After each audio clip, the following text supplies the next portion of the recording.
Bueno, en primer lugar, buenos días a todas y a todos, más bien todas.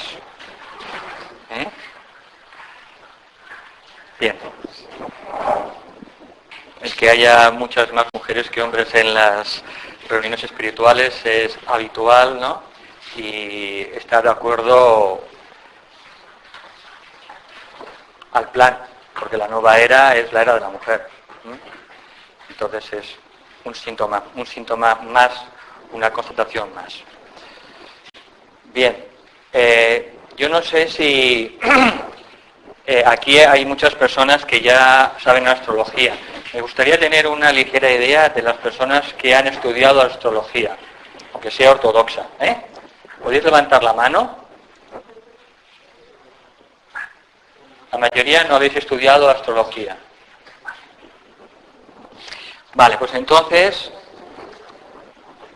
yo he tenido unas fotocopias para que las vayáis pasando, os quedáis una cada una. Es una hoja resumen de los símbolos de astrología. Es una hoja con los símbolos de los signos y una hoja con los símbolos de los planetas. En astrología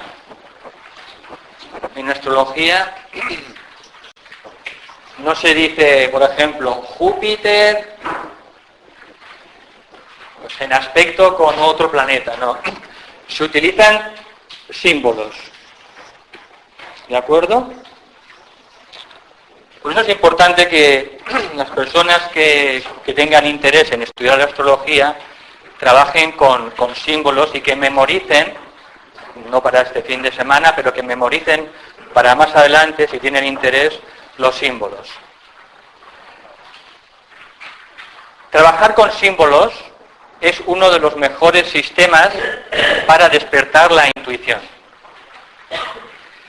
Sea que trabajemos con símbolos astrológicos, que trabajemos con números, que trabajemos con matemáticas, que trabajemos con música.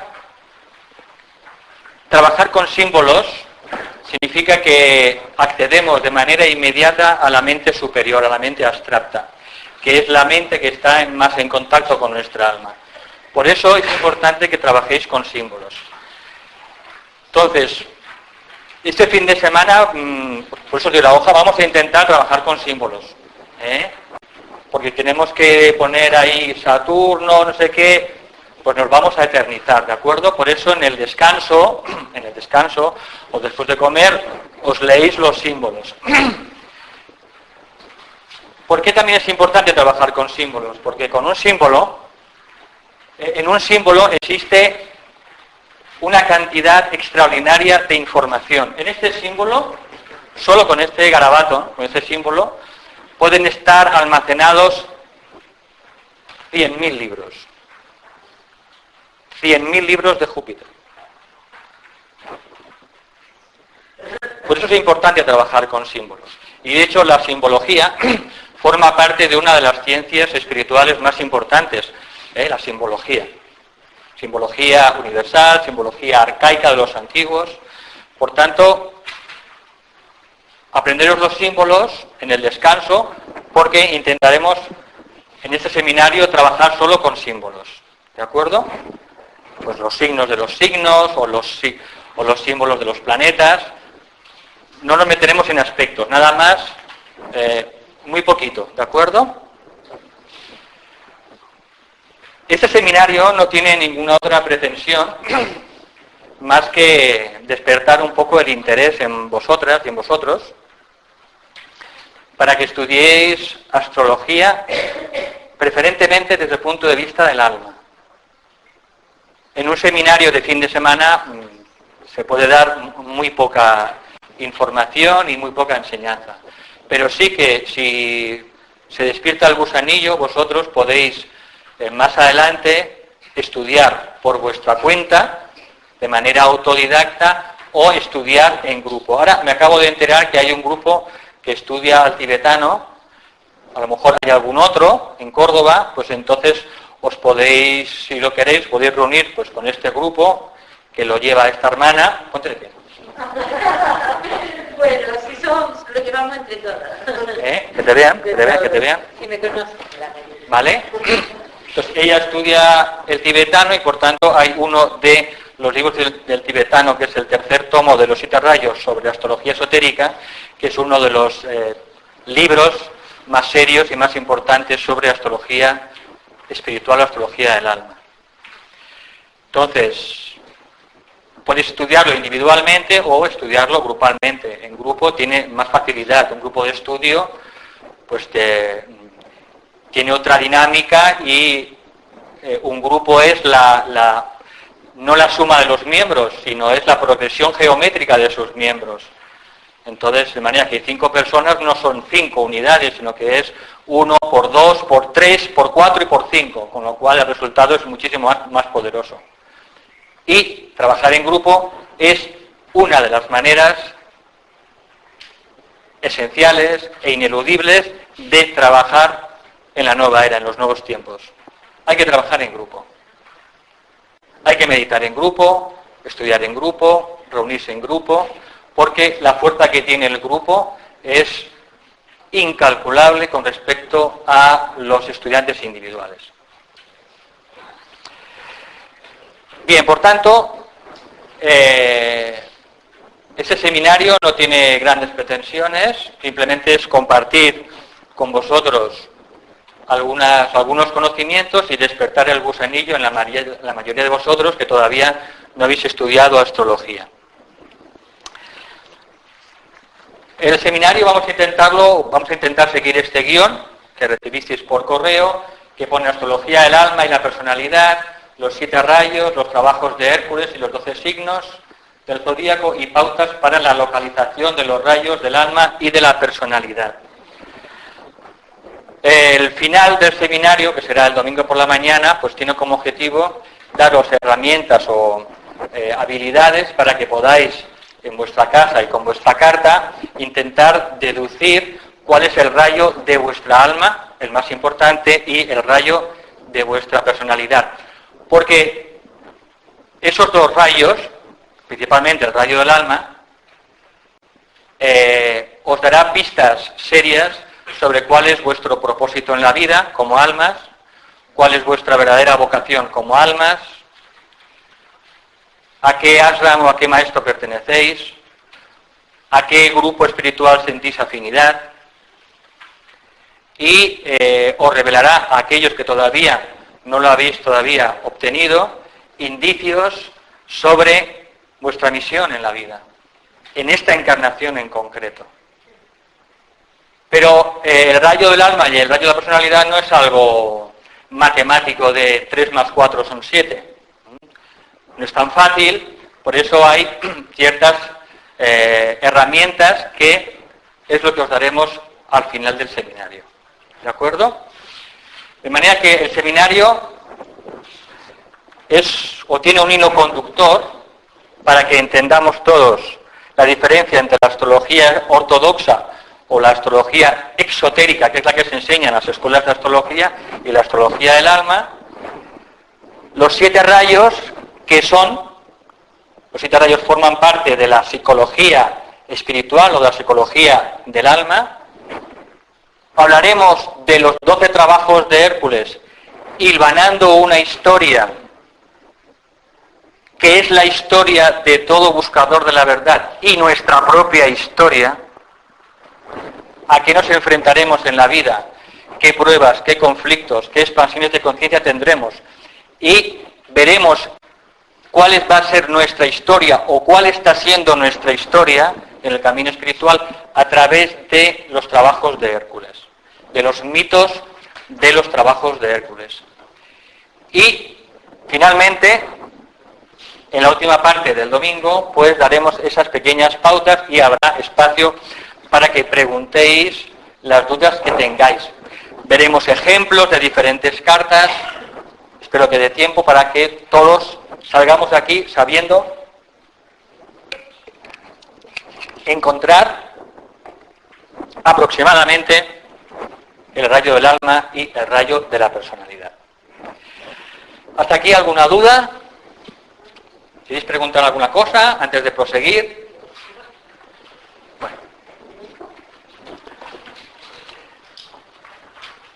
Bueno, la astrología del alma y la astrología de la personalidad.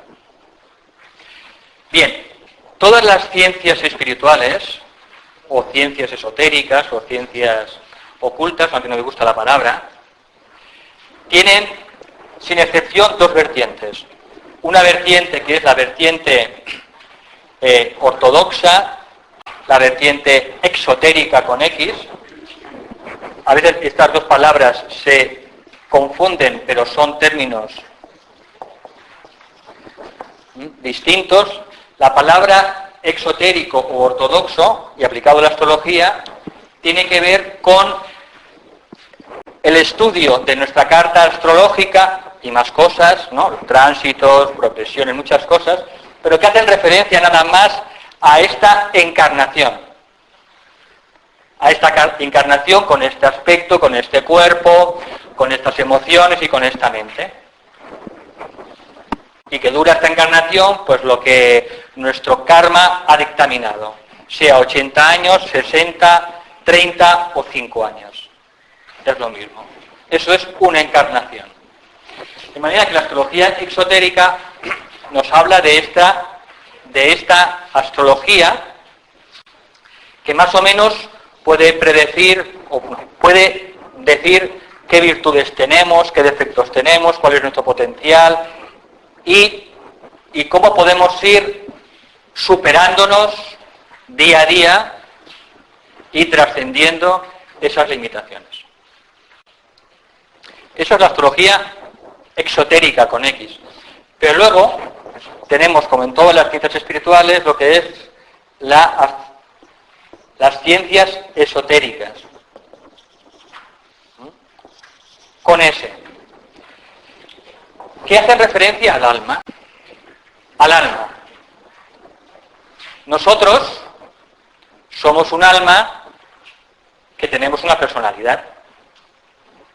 Somos un alma que es relativamente eterna, que es inmortal, y que esta alma periódicamente, para tener experiencias y lograr finalmente la maestría del mundo físico, pues se crea una personalidad, una encarnación. Una personalidad formada por un cuerpo mental o mente, un cuerpo emocional y un cuerpo etérico físico. El alma es como el hilo de un collar, de cuentas de collar, que une cada bolita del collar, cada perla, que es una encarnación. De manera que una encarnación, una bolita del collar, sería lo que estudia la astrología exotérica. Y la astrología espiritual intenta estudiar todo ese hilo de cuentas de collar, que es lo que une todas las encarnaciones, que es el alma. El alma se le llama el yo superior, se le llama el Cristo interno, se le llama el ángel solar, se le llama el Agnisvata. Hay numerosos nombres, muchísimos nombres. De manera que esta es la diferencia entre la astrología exotérica u ortodoxa y la astrología esotérica o astrología del alma. La astrología es una de las ciencias más antiguas de la humanidad, quizá la más antigua. En la antigüedad no existía como ahora tenemos la astronomía por un lado y la astrología por otro. No. En la antigüedad la astronomía y la astrología estaban unidas. Solo fue a partir del siglo XVII, con la invención del telescopio, que se separó la astronomía de la astrología. Igual que la mayoría de las ciencias, en ese paradigma que surgió, que se llama el paradigma cartesiano o newtoniano, se empezó a separar cuerpo y alma. A partir de ese momento, pues las ciencias, todas las ciencias se separaron, igual que la medicina. Los que estuvisteis el año pasado en el seminario que di sobre la ciencia de la salud, hablamos de este paradigma antiguo, el paradigma cartesiano que separó el alma y el cuerpo. Hoy en día estamos en un cambio de paradigma. Hoy estamos entrando dentro de otro nuevo paradigma gracias a la física cuántica y otras ciencias que nos van adentrando paulatinamente en el mundo de lo infinito y de lo invisible.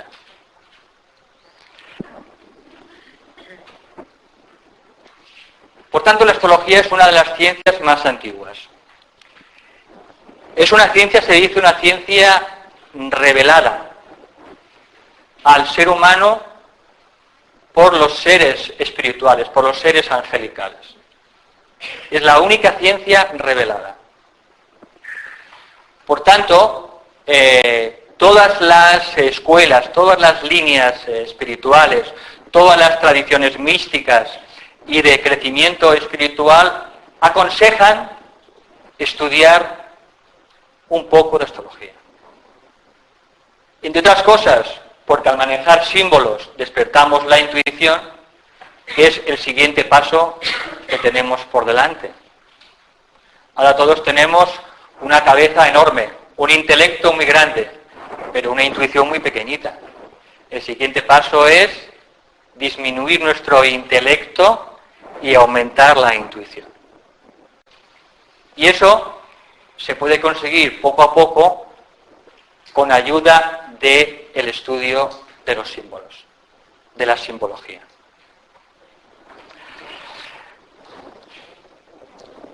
Bien, estudiar astrología nos puede aportar muchas cosas. Esencialmente lo que nos puede aportar es autoconocimiento. Es el beneficio más importante de estudiar astrología. Nos ayudará a conocernos mucho más profundamente, conoceremos mejor nuestros puntos fuertes, nuestros puntos débiles, nuestras limitaciones, aquello que todavía no hemos superado, y nos ayudará a conocer y a entender mejor a los demás. Si yo me conozco más a mí mismo, automáticamente conoceré mejor a los demás.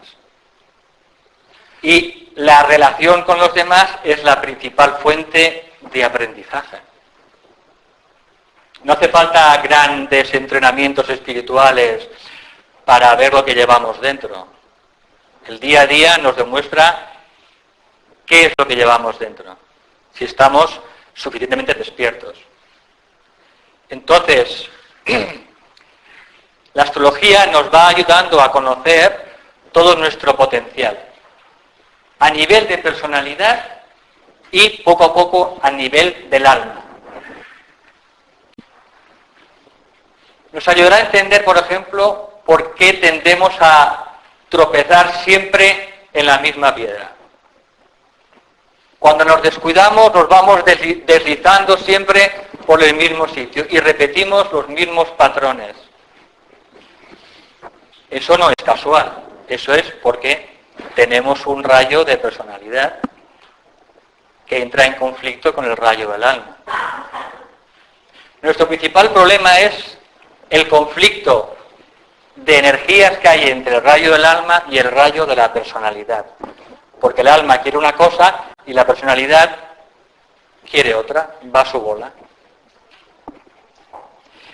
De manera que entendernos un poco más profundamente nos ayudará no solo a conocernos, también a despertar aquellas facetas que tenemos dormidas en nuestro interior y que todavía no hemos descubierto. Y entenderemos también cuál es nuestra misión como alma. ¿Qué hemos venido a hacer en esta encarnación? ¿Cuál es nuestra verdadera vocación? No profesional, sino vocación espiritual. ¿Sabéis? Una de las maneras de ganar felicidad de manera natural es simplemente hacer en la vida lo que uno ha venido a hacer como alma. Cuando uno hace en la vida aquello por lo que ha nacido, entonces la alegría natural del alma brota del corazón de manera natural. Cuando una persona todavía no realiza en la vida aquello por lo que ha venido, todavía no lo ha encontrado, eso genera sufrimiento, genera fricción, genera enfermedad. Lo iremos viendo a lo largo de este seminario, cuando hablemos sobre todo el domingo del rayo del alma y el rayo de la personalidad.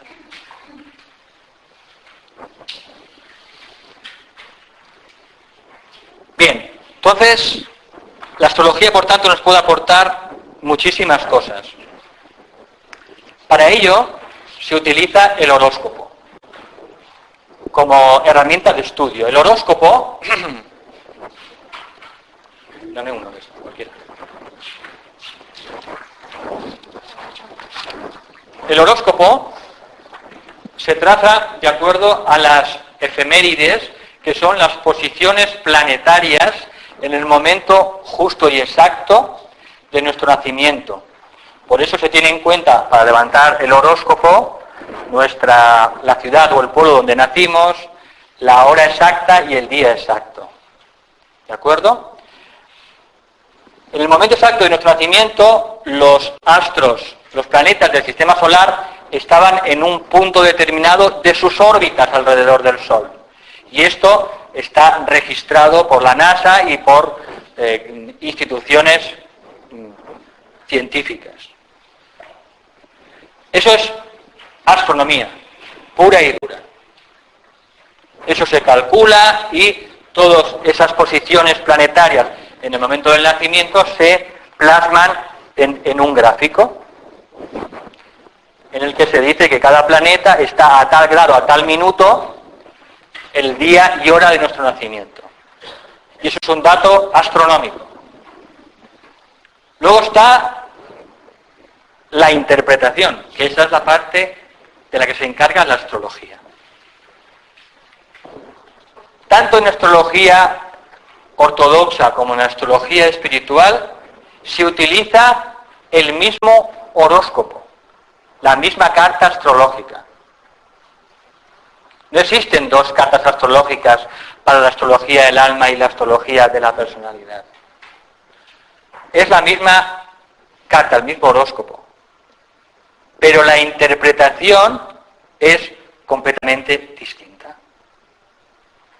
La lectura que se hace, la interpretación es radicalmente distinta.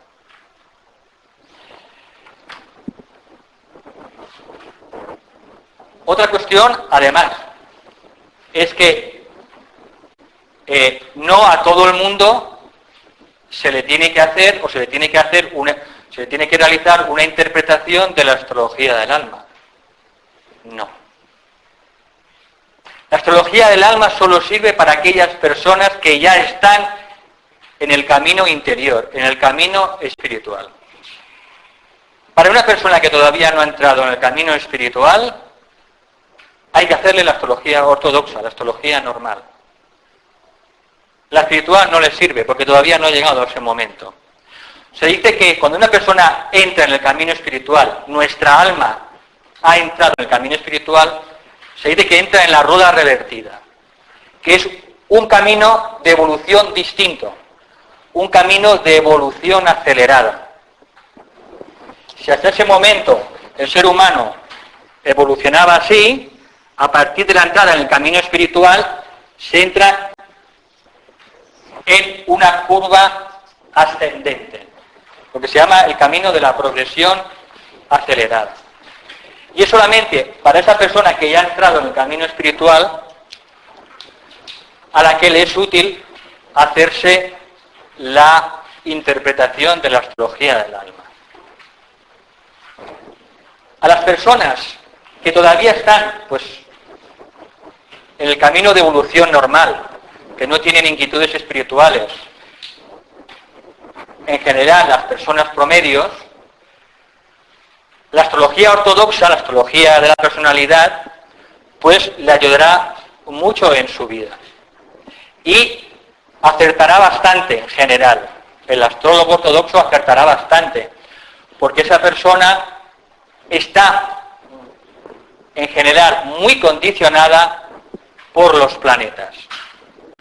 Una persona cuanto menos evolucionada está más condicionada por los astros. Y una persona cuanto más evolucionada está, menos y menos está condicionada por las estrellas. Por eso una persona que esté ya en el camino espiritual, la astrología normal, la astrología ortodoxa, muchas veces falla. Porque es que no le sirve. Porque es que se está liberando de esos condicionantes. A menor evolución, mayor condicionamiento astrológico. A mayor evolución, menor condicionamiento astrológico. ¿Hasta aquí se entiende?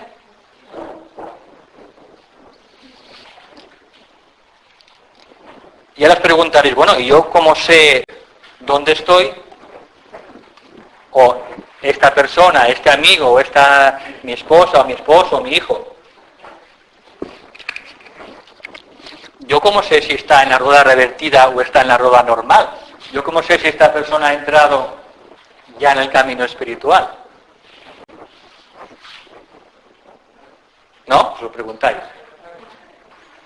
Bueno, pues para esto no hay ninguna regla. Es la intuición. Es la intuición del estudiante de astrología. Pero hay pistas. Hay pistas, afortunadamente. Dice la Biblia, por los frutos se conoce el árbol. ¿Os acordáis? Bueno, cuando habléis con esta persona, o vosotros mismos, preguntaros, normalmente, ¿cuál es mi línea de pensamientos durante el día? ¿Estoy muy enfocado en las cosas materiales o muy enfocado en las cosas espirituales? ¿Me gusta meditar? ¿Me gusta ir hacia adentro? ¿O solo estoy con la conciencia hacia afuera, en el mundo de los 5 sentidos? ¿Siento el gusanillo también de ir hacia adentro, de orar, de meditar, de contemplar hacia adentro? ¿O solo estoy hacia afuera? ¿Hago alguna cosa comprometida con el mundo? ¿Hago alguna actividad de servicio? ¿Algo que no sea exclusivamente para mí, sino que sea algo completamente altruista para los demás? Bien, estas son las preguntas que nos tenemos que hacer y que tenemos que hacer a otra persona para ir poco a poco detectando cuál es nuestro aproximado punto de evolución. Y a partir de ahí sabremos si esa persona o nosotros mismos estamos ya en la rueda revertida o todavía nos queda mucho terreno. Las personas que han dado ya ese paso, ese compromiso consigo mismos, un compromiso para construir su carácter día a día, para mejorar su personalidad, para disminuir paulatinamente y diariamente sus defectos y acrecentar sus virtudes, para tener cada día mayor dosis de buena voluntad y de ayuda, tendencia de ayuda a los demás. Esta persona ya ha entrado en la rueda revertida y por tanto la astrología esotérica le es importante conocerla. Pero no significa que esa persona todavía no tenga que enfrentarse a problemas, a crisis, a conflictos, ni muchísimo menos. Es más, cuando uno entra conscientemente en el camino espiritual, suele tener más problemas.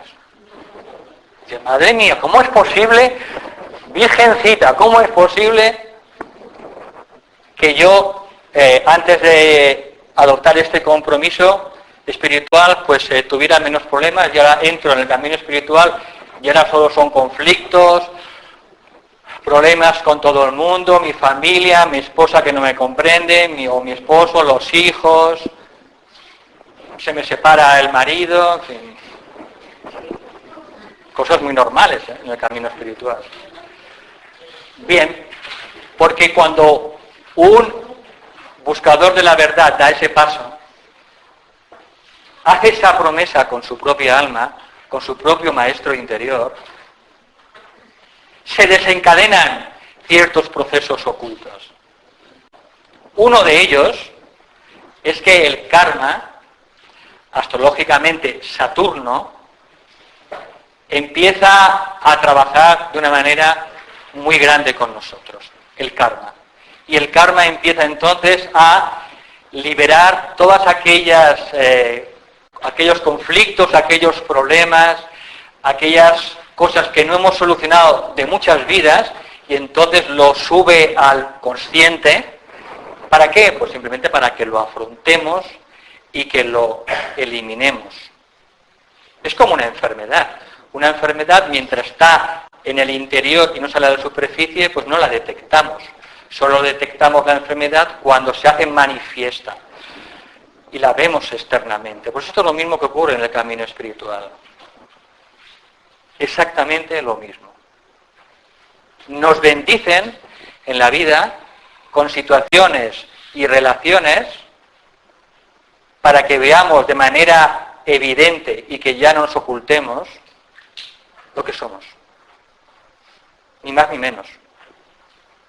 Para que veamos las zonas oscuras de nuestra personalidad y al mismo tiempo empecemos a vislumbrar lo que somos como almas. Somos las dos cosas.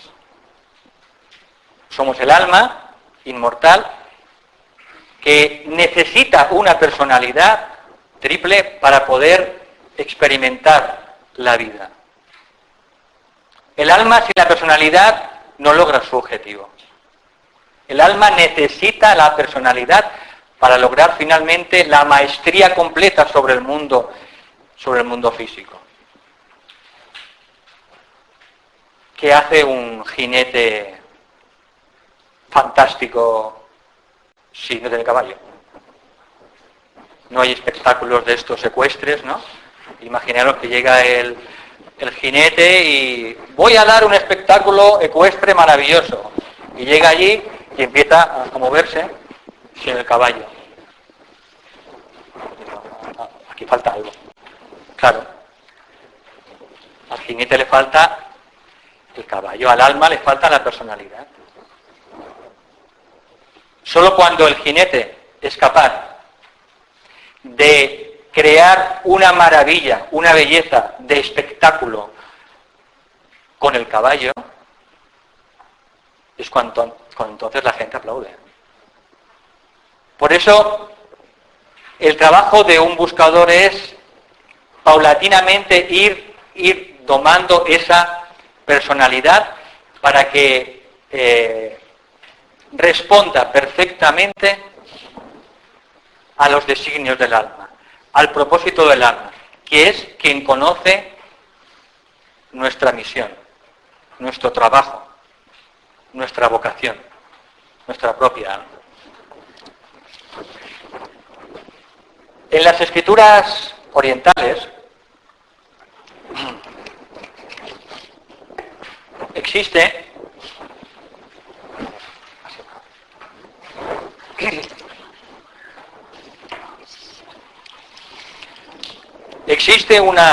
una historia que nos ayuda a entendernos más profundamente y que tiene también conexión con la astrología, con nuestro autoconocimiento.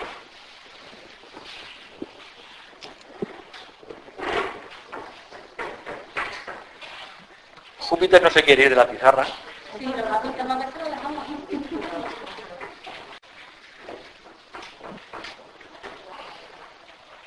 Ya. El alcohol, vale. Es la historia que se llama la historia del carruaje.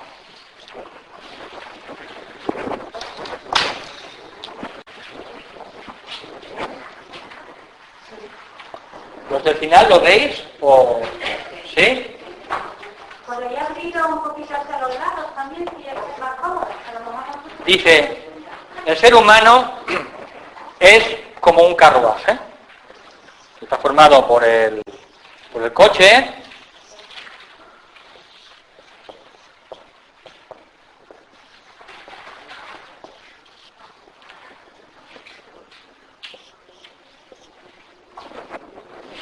yo es que dibujo muy mal, Hay aquí alguna pintora.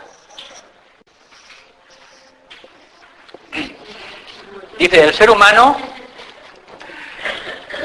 es un carruaje.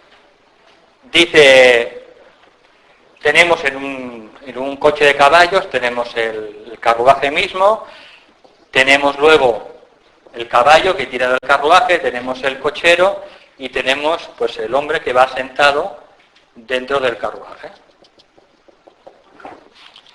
Entonces, esto es el símil de la estructura humana. El carruaje es nuestro cuerpo físico. Si tenemos un carruaje que está viejo, que no lo cuidamos, pues al final se desmontará en pleno camino. Por eso el cuerpo físico es importante que lo cuidemos.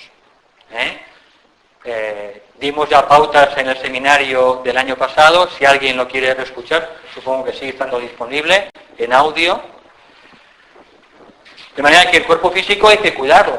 Hay que cuidar mucho la alimentación, la bebida, lo que comemos, lo que respiramos, las energías en las que nos movemos, pero principalmente de lo que nos nutrimos y de lo que bebemos. Que eso finalmente forma parte de la estructura celular de nuestro cuerpo. Nuestras células al final tienen una calidad parecida a lo que comemos, porque es su alimento. Entonces es importante la alimentación, más de lo que nos pensamos. Luego tenemos el caballo. El caballo, en la estructura humana, es el cuerpo emocional. ¿Qué ocurre? Si este caballo es un caballo salvaje, pues el cochero no lo puede dominar y le dice el cochero, mira, vamos por aquí, que tenemos que llegar a tal sitio. Y el caballo es un caballo salvaje y va a su bola. ¿Dónde acabará el carruaje? Acabará por fuera en el camino y acabará roto en 1000 pedazos. ¿Verdad? Pero claro, si este caballo, el cuerpo emocional, es un caballo que es famélico, delgado, que no tiene vitalidad, que está asténico, es que no tendrá marcha para llegar a ningún sitio. Por tanto, el cuerpo emocional tiene que ser potente. Tenemos que tener un cuerpo emocional potente, nutrido, delicado y fuerte al mismo tiempo.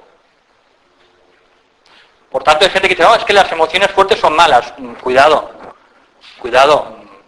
Es mejor tener emociones fuertes que no tener emociones. Porque entonces, si no tenemos emociones o están muy reprimidas, el caballo no va a llegar a ningún lado. Dará 2 pasos y caerá. De astenia, de agotamiento.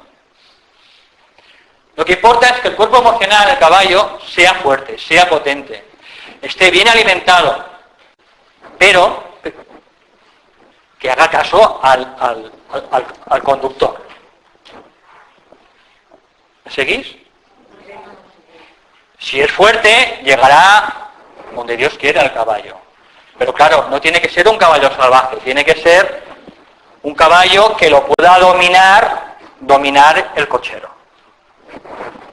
De manera que este es el cuerpo físico y este es el cuerpo emocional. ¿Qué es el cochero? El cochero es el cuerpo mental. Es lo que se llama manas en las enseñanzas teosóficas o esotéricas. El cochero es el encargado de dirigir el cuerpo emocional, el caballo, y que el caballo le obedezca para que, guiándolo adecuadamente, la mente, pues lleguen a buen puerto. Pero claro, hay un problema, es que el cochero no sabe el destino. No sabe el final del trayecto. El final del trayecto solo lo sabe el dueño del carruaje, que va sentado. Entonces, ¿qué ocurre? Le dice el dueño del carruaje al cochero: oye, gira para la izquierda. Y el cochero, como tiene un poco de sordera, la mente, no oye, pues se va para la derecha, al contrario. Oye, no. Te he dicho que tienes que andar 100 metros y girar a la derecha. Y el cochero, como sigue teniendo tapones en los oídos y sordera, pues no le escucha.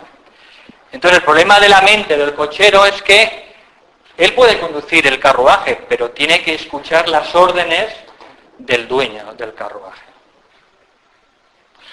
Cuando el cochero escucha perfectamente las órdenes del dueño del carruaje y le dice: mira, tenemos que ir a tal sitio, y él conduce el cuerpo emocional del caballo, finalmente todo el carruaje llega a buen puerto y cumple su destino, llega al final. De manera que en esta historia del carruaje tenemos nuestro problema. Todo nuestro problema está en este símbolo. Porque hay alguna cosa que no... O el cochero que tenemos está un poco sordo, o el cuerpo emocional está famélico, reprimido, o lo contrario, está desbocado y es un caballo salvaje, una yegua salvaje. O, en otros casos, pues puede ser que el carruaje de madera pues ya esté muy deteriorado. Con lo cual, antes de llegar al final, se va a caer a trozos el carro. Claro. ¿No lo he dicho? Vaya, por Dios. El dueño del carruaje, por supuesto, es el alma. Nosotros. Es que nosotros somos el alma. Siempre hemos sido el alma. Pero temporalmente tenemos una encarnación, una personalidad para poder expresar lo que somos. Temporalmente, durante unos años.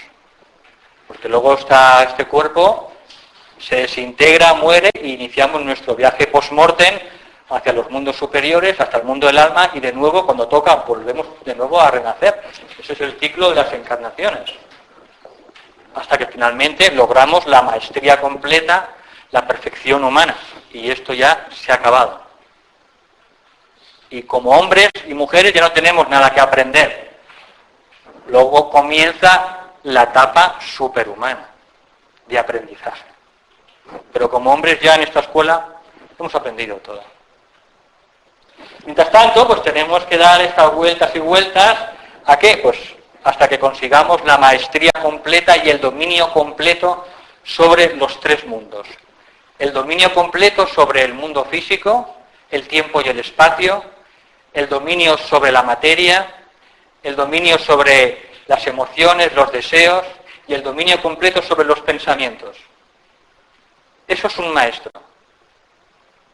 Y que podamos utilizar esos tres cuerpos a voluntad propia, cuando haga falta y cuando no, que el ser humano sea capaz de salir de esos tres cuerpos a voluntad propia y verse como el alma.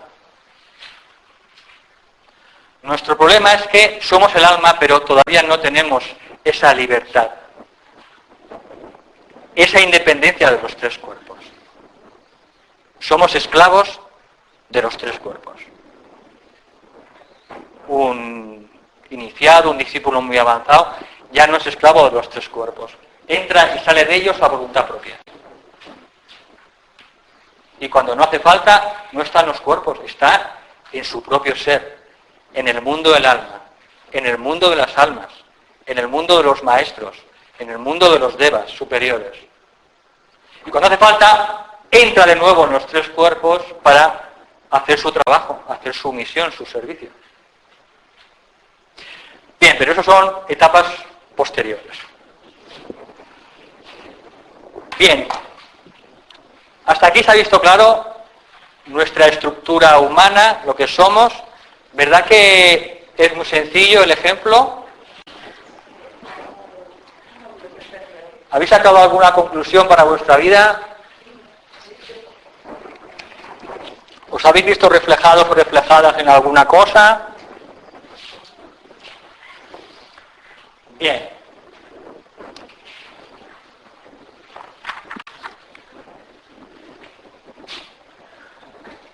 Con lo que hemos visto más o menos, tenemos ya una idea de lo que es la astrología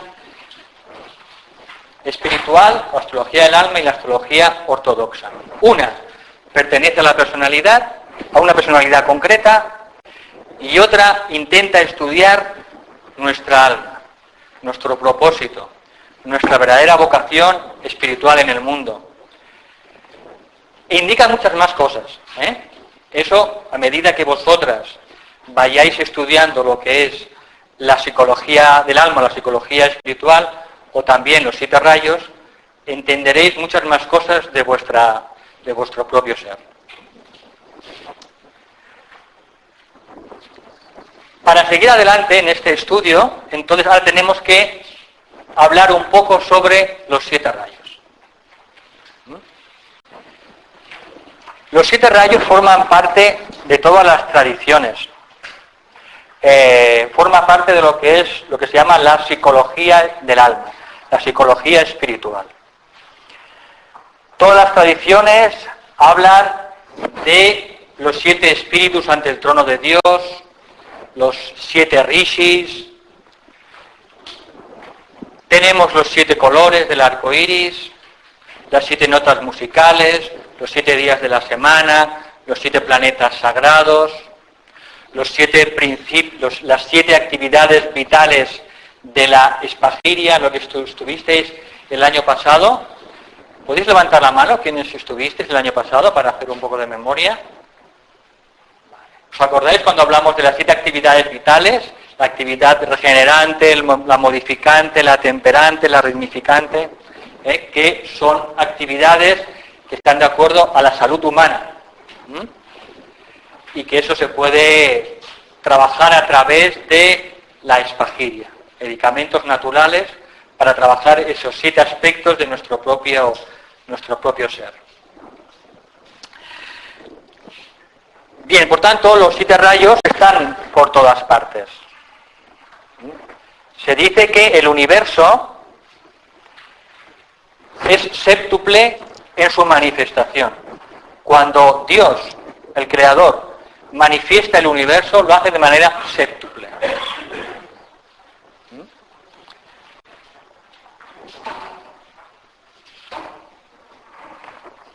Esos 7 rayos son de alguna manera como las 7 cualidades de Dios, las 7 cualidades de la divinidad.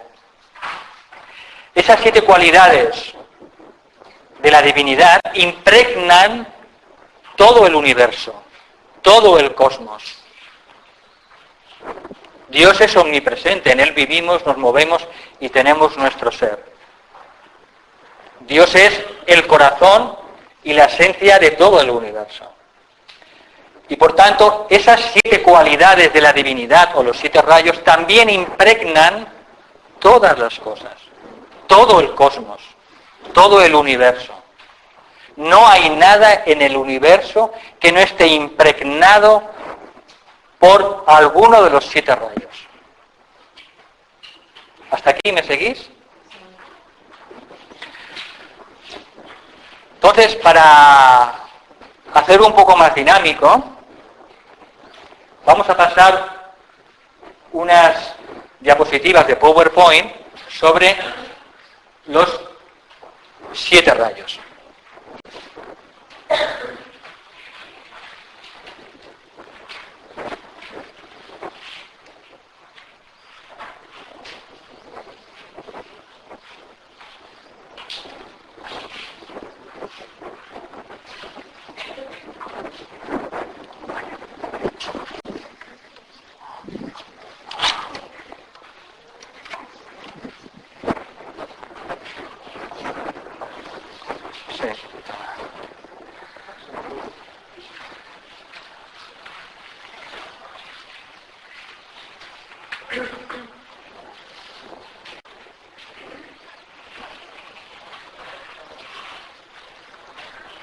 Se me ha olvidado enchufarlo. Que se me ha olvidado enchufar el ordenador. Ahora ya está enchufado, ¿no? O sea, ahora sí está enchufado.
Vale.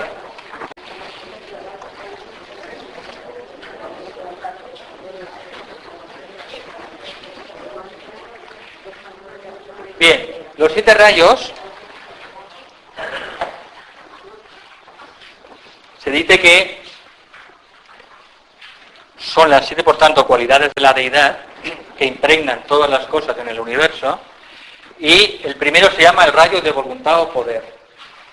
El segundo, el rayo de amor y sabiduría. El tercero, el rayo de inteligencia activa. Esos son los rayos de aspecto, los rayos más importantes.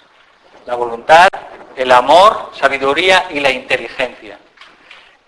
Esos son los 4 menores, que se llaman rayos de atributo, y son el 4, armonía a través del conflicto, el 5, el rayo de la ciencia o conocimiento concreto, el 6, el rayo de devoción e idealismo, y el 7, el de orden, organización o magia ceremonial.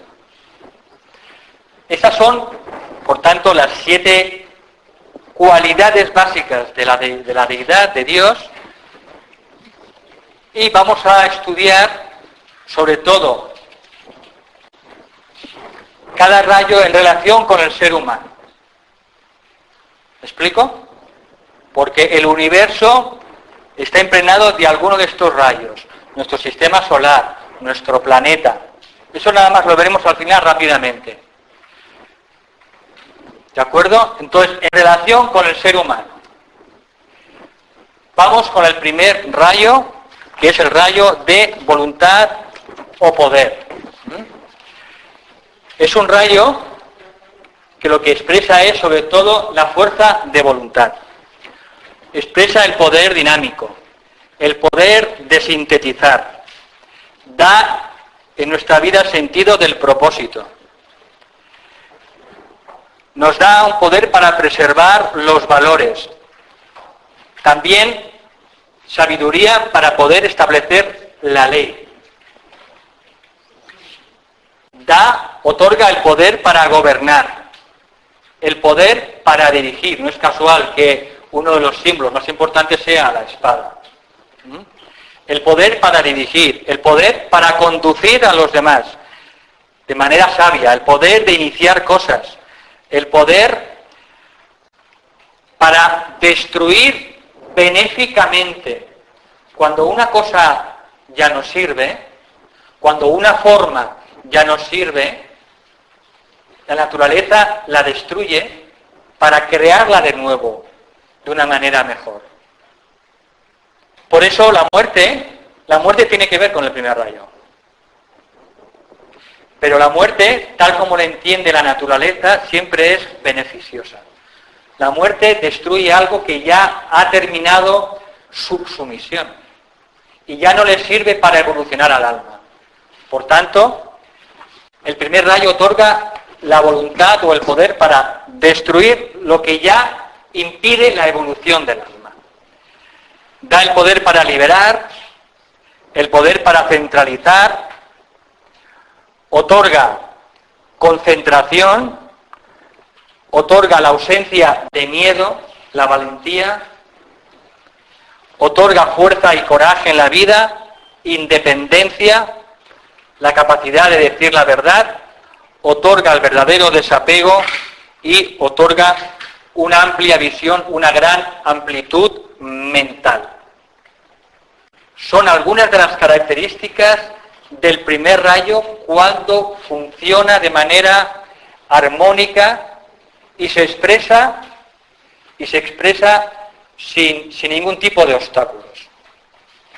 Porque ese primer rayo, cuando se manifiesta a través de una persona, si encuentra obstáculos o problemas, entonces esto empieza a tergiversarse, que es lo que veremos a continuación. ¿Eh? Sí, esto lo daré, sí. Mañana os lo daré. Mañana. Bueno, hoy si queréis, por la tarde. Entonces,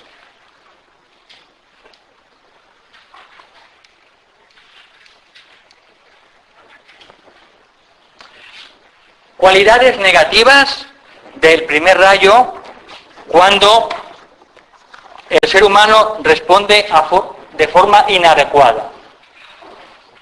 De manera que el primer rayo no tiene ningún problema. Es siempre que nosotros, la apariencia, la forma, responde a esa energía de una manera incorrecta.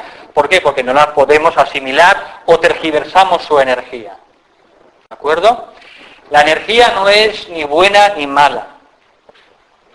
Es neutra la energía. Si yo extiendo abono en 1 metro cuadrado de mi jardín, abono, y ahí pongo rosas, crecerán rosas. Pero si yo pongo ahí cizaña y le meto abono, ¿qué crecerá? Cizañas. ¿El problema es el abono? No. Entonces la energía es neutra. La energía no es ni buena ni mala, simplemente estimula lo que sea. ¿De acuerdo? Y lo mismo ocurre con los 7 rayos. Por tanto, cuando el ser humano no responde de manera adecuada al primer rayo, entonces produce un gran egoísmo. Sobre todo produce mucho orgullo. Orgullo excesivo. Produce la sensación de aislamiento y separatividad. Produce también una gran arrogancia, produce terquedad, produce una gran ansia de poder por parte del ser humano, produce el deseo de dominar a los demás. Todos los dictadores pequeños de su casa, o dictadoras, perdón.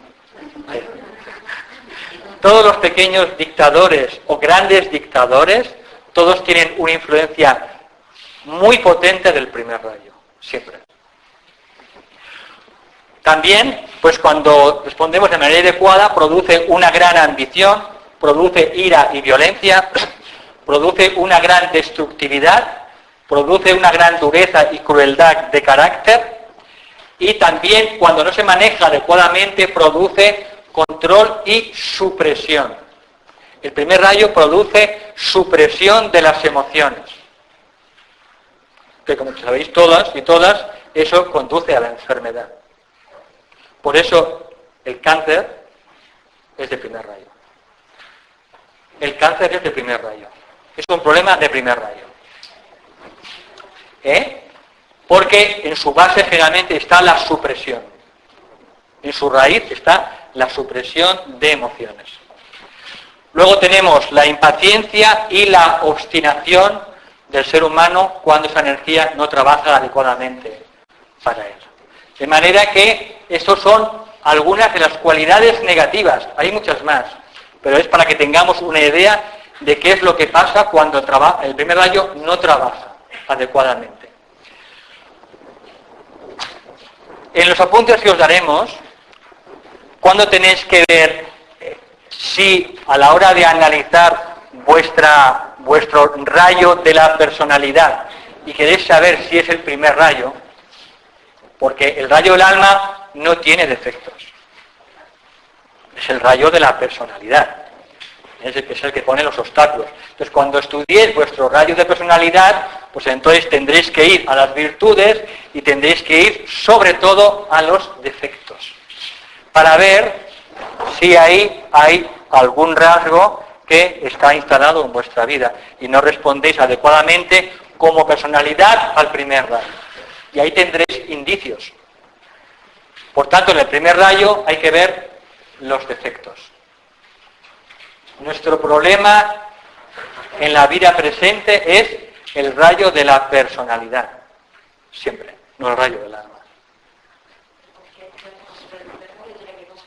Bueno, hay que mirar más defectos. Solo uno nada más. Si es uno muy gordo, entonces está claro. Si uno tiene un orgullo tremendo y encima tiene rasgos dictatoriales, pues tiene mucho de primer rayo. Pero tenéis que valorar las cosas. En una escala del 1 a 10, pues ponéis, tengo este rasgo del 1 hasta el 10, a ver hasta dónde lo tengo. Pero solo por uno, vamos a ver, todos tenemos algo de orgullo, todos tenemos algo de dominio, todos. Pero hablamos de defectos. Sobre todo preguntarle al compañero de vida, al vecino, al amigo, porque es que a veces nos conocen más que nosotros. Entonces pregunta, oye, ¿tú cómo me ves? Entonces a veces son más objetivos que nosotros, ¿de acuerdo? Entonces, el rayo del alma no tiene ningún problema, solo habrá que ver las virtudes, o aquellas cosas que todavía no hemos logrado expresar del rayo del alma, pero del rayo de la personalidad, sí, hay que mirar los defectos sobre todo y también las virtudes. Bueno, y ahora vocaciones en relación con el primer rayo, porque también es una pista importante para vosotras. El primer rayo produce en general o ayuda a que las personas tengan puestos de poder en el mundo. Los políticos, por ejemplo, la política está bajo el primer rayo. Entonces, pues el jefe de Estado o personas que se sienten líderes, los líderes, el director o los directores de a lo mejor una gran industria, una gran empresa, una multinacional, los gobernantes, los políticos, los legisladores, los ejecutivos, los presidentes de grandes compañías, el comandante, el manager, el gobernador, la autoridad, el supervisor, el pionero, el explorador. Son gente que son pioneros. Entonces, el primer rayo, pues, en general da vocaciones que requieren una gran voluntad de poder, fuerza y resistencia. ¿De acuerdo? Y un gran poder personal para superar obstáculos. Ha habido algunos políticos importantes de primer rayo, pero a veces pues lo manejan de aquella manera. Y también discípulos espirituales. Blavatsky fue una discípula de primer rayo. Gengis Khan, Carlomagno, Mao Zedong, son gente que ha dejado una impronta en el mundo. Pero de almas de primer rayo parece que hay muy pocas en Encarna. Sí, eso iba a decir. Almas de primer rayo hay muy pocas. Porque cuando vienen al mundo tienen tal energía, tal poder, que como también el primer rayo gobierna la muerte y la destrucción, lo que hacen es destruir muchas veces. Destruyen lo existente para que puedan hacer algo nuevo. Por eso siempre que nacen, en general, hacen una removida en el planeta importante. Entonces, por eso hay pocas almas de primer rayo. Lo digo porque cuando hagáis el estudio, descartar almas de primer rayo aquí en el grupo. Porque destruyen lo establecido. Sean dogmas, sean creencias, sean filosofías, sean religiones, y crean algo nuevo. Así le pasó a Blavatsky, y bueno, también por supuesto, en relación con cada rayo de los 7, también hay maestros de la jerarquía, maestros de compasión, que manifiestan sobre todo ese rayo. El maestro del primer rayo es el maestro Moria. Si habéis leído textos esotéricos, el maestro M o el maestro Moria. Y solo hay que verle la mirada, ¿no?, en la fotografía, de una mirada que fulmina.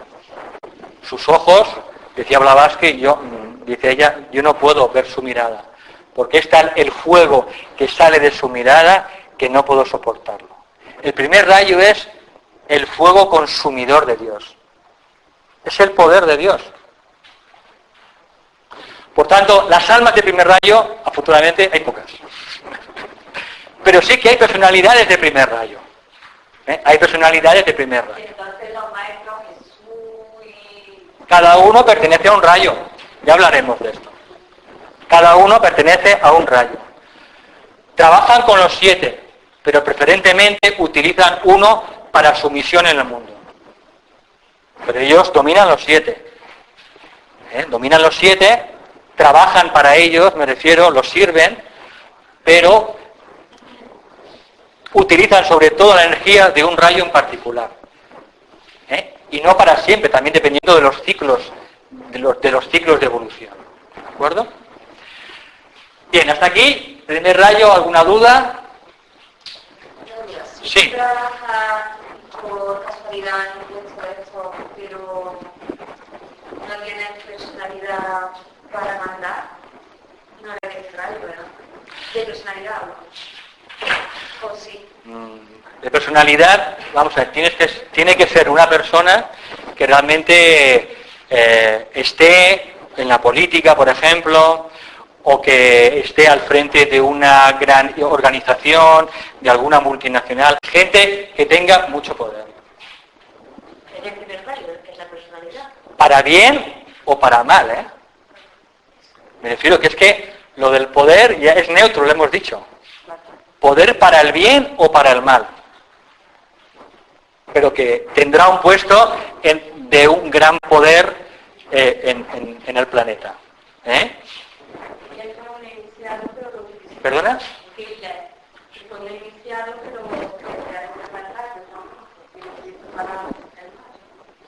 Bueno, él siente que era un discípulo que cayó.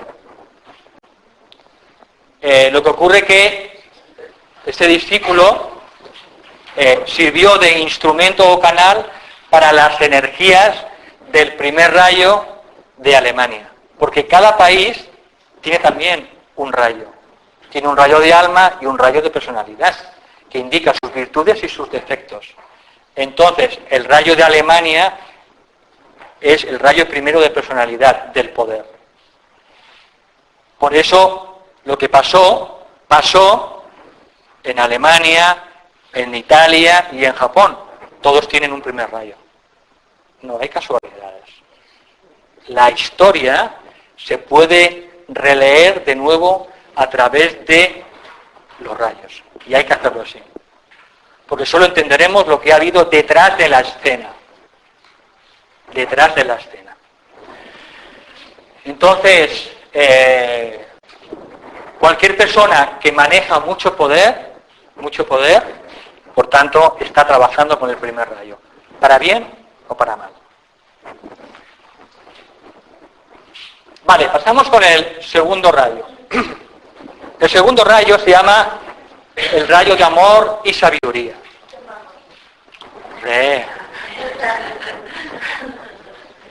Ay, ¿por qué es más bonito?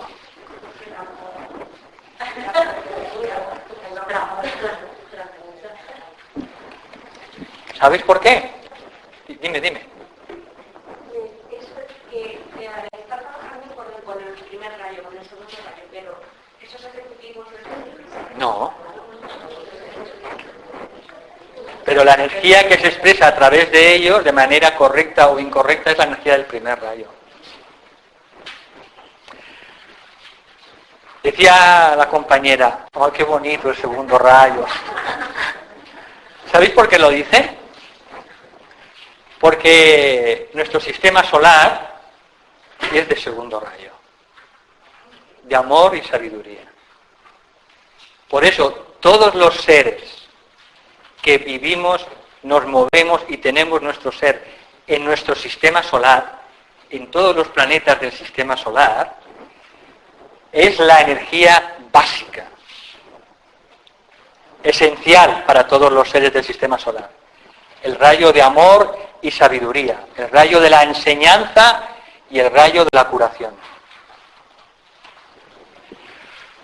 Por eso se dice que en realidad en nuestro sistema solar, como el segundo rayo es la base de todo, lo otro son subrayos, son como rayos más pequeñitos del rayo básico del segundo rayo de amor y sabiduría.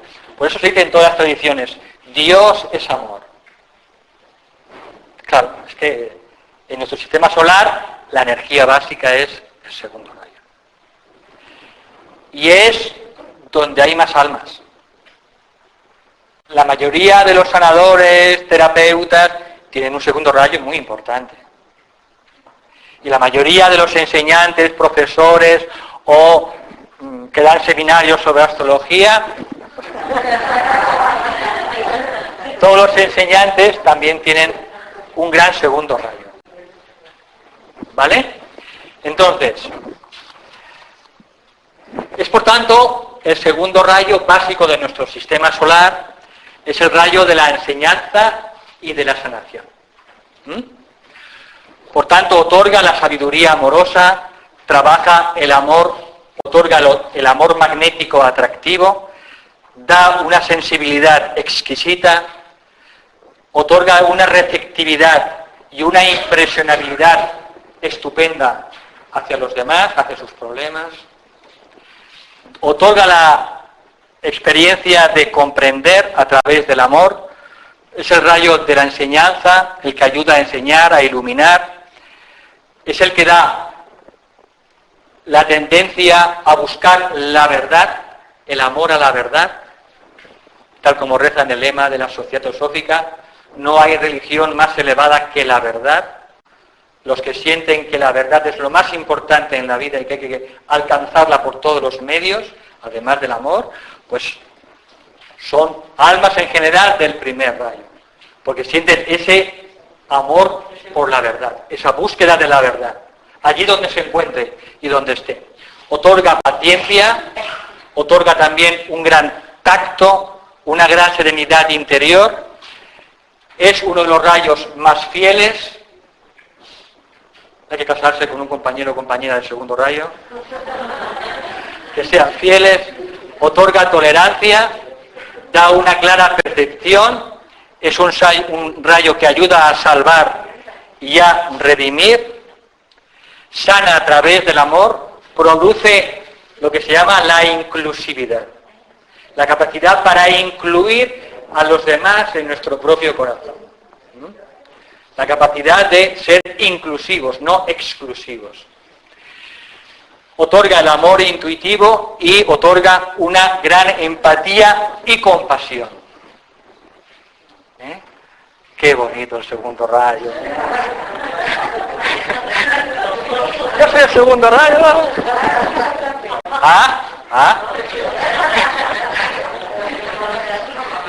Pero si es del alma, bien. Pero cuando el segundo rayo es de personalidad, hay algunos defectillos. Ahí trabaja de manera inadecuada. ¿Vale? Entonces, ¿cuáles son los rasgos? Con el segundo terminaremos ya la sesión de hoy para hacer el descansito. ¿No? Sí, ¿no? Después del segundo. A ver, ¿qué produce? Produce cuando respondemos de manera limitada o inadecuada, otorga, digamos, o hace que tengamos autocompasión. Pobrecito de mí, ay, pobrecita de mí. Todo el mundo lo conocemos, ¿no? Ay, pobre de mí, que nadie me quiere, que, en fin, que no me corresponde, que no se me valora, que, en fin, autocompasión. Apego extremo. Otorga apegarse de manera muy grande a las personas y a las cosas. Más que a las cosas, a las personas. Y eso es un problema. Porque si nos apegamos, finalmente la vida nos desapega y si insistimos nos arranca. Entonces, otorga el apego extremo. Aquí es el deseo, sería patológico de ser amado, deseo de ser amado, amar, pero a toda costa ser amado, produce una gran vulnerabilidad y hipersensibilidad. Muchas personas de segundo rayo son hipersensibles, son hipervulnerables. Tienen la piel pues demasiado fina y entonces cualquier cosa les afecta. Entonces, la hipervulnerabilidad o la hipersensibilidad a los comentarios, a cualquier conflicto, en fin, cualquier conflicto es el acabose, se hunde el mundo. Eso es un problema del segundo rayo. También una inclusividad extrema, patológica, es la gallina clueca, ¿no?, que intenta ser inclusiva, pero de una manera patológica. Es achicori, para los que sabéis flores de Bach, ¿no? Chicory, pues es la gallina clueca, ¿no?, que es la madre de toda la familia y que quiere tener todo el mundo debajo de las alas, pero que nadie se despegue. Por tanto, inclusividad patológica. Personas que no son muy rápidas a la hora de actuar. A veces se lo piensan mucho y hasta que toman una decisión y al final pues pueden tener ese problema. Luego, como el segundo rayo también es el rayo de la enseñanza y tiene que ver también con el intelecto, son personas que buscan la verdad, pero a veces pues tienen cierto desdén por las limitaciones mentales de los demás.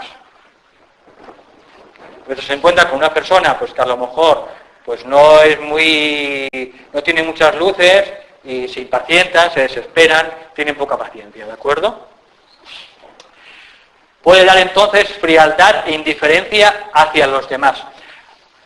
Absorción extrema en el estudio. Son personas que estudian excesivamente.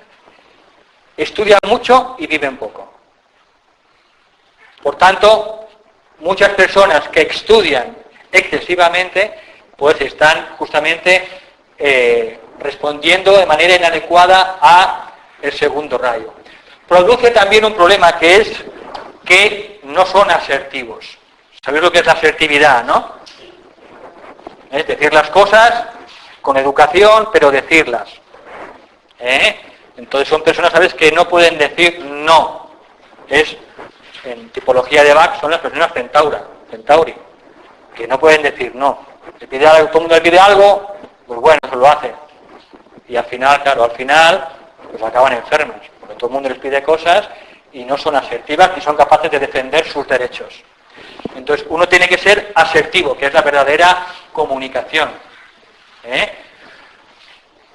la comunicación se dice que no seamos ni felpudos, ni seamos el puerco espín, que a todo el mundo le pega un latigazo, ni seamos manipuladores como la serpiente, en nuestra forma de comunicar, que seamos simplemente asertivos, que cuando necesitemos algo o queramos algo, seamos capaces de expresarlo con educación, de manera asertiva.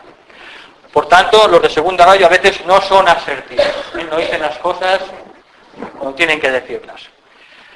A veces son personas demasiado cautas, pero en extremo. Una de las características más importantes del segundo rayo es que son personas miedosas. El miedo es el defecto básico del segundo rayo. Entonces, hay personas en el camino espiritual. Personas en el camino espiritual, que son de segundo rayo y que muchas veces, como son de segundo rayo y tienen miedo, por ejemplo, a fracasar, a meterse en proyectos de envergadura, en proyectos de servicio. Tienen miedo al que dirán los demás, miedo al fracasar. Y esto es una prueba para un buscador de la verdad. Sobre todo de segundo rayo. Esa hipersensibilidad y ese miedo es la cara oculta del segundo rayo. Y tendencia al complejo de inferioridad. Entonces, lo ideal, pues es, como decía alguien, no creernos ni el gigante de nuestros sueños, ni el enano de nuestras pesadillas. Normales, lo que somos y punto. Por tanto, puede indicar tendencia al complejo de inferioridad, en su aspecto negativo. Y ahora, vocaciones que requieren, en relación con el segundo rayo, y en general son vocaciones que requieren una actitud sabia y amorosa. Requieren una gran empatía, una gran capacidad de estudio y habilidad para enseñar o curar. Ya hemos dicho que es el segundo rayo esencial de la sanación y la enseñanza. Entonces, tenemos el servidor, el maestro y el educador. Muchos maestros y educadores son de segundo rayo. Muchísimos terapeutas son de segundo rayo. Terapeutas profesionales de la salud, enfermeras, asistentes, médicos. El humanista, el unificador, el ayudante compasivo, el iluminador, el gurú, el erudito o sabio, el sanador, el consejo asesor u orientador, el trabajador social, el meditador y el alimentador, el nutricionista, el dietista. Todos son aspectos o vocaciones, profesiones que tienen relación con el segundo rayo. Pues fijaros que el segundo rayo es muy grande, digamos, hay muchísima gente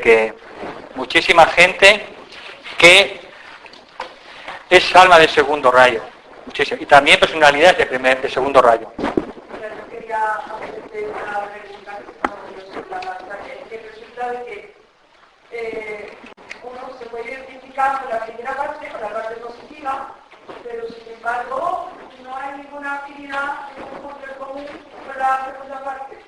¿Eso significa que tiene influencia en el atrasado? Eso, mañana domingo,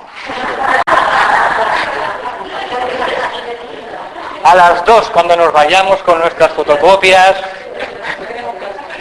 y demos las herramientas. Pues claro, ahora hablaremos de los 7, pero mañana nada más tendréis 1 o 2 para elegir. Mañana tendréis 1 o 2 para elegir, de alma, y 1 o 2 de personalidad. No habrán 7. Con lo cual ya vais al tajo. ¿De acuerdo? Entonces mañana hay que esperar. Pero Valentino, aplicando la prueba negativa,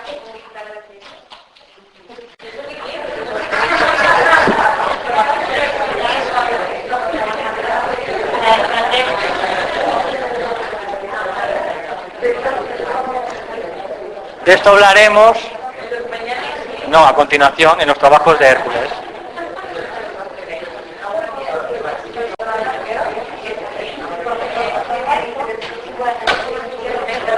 ¿Qué hacemos? ¿Hacemos un descanso ya o qué? ¿Descanso? Vale. Máximo media hora, ¿eh? Comenzamos a 1:30 y punto.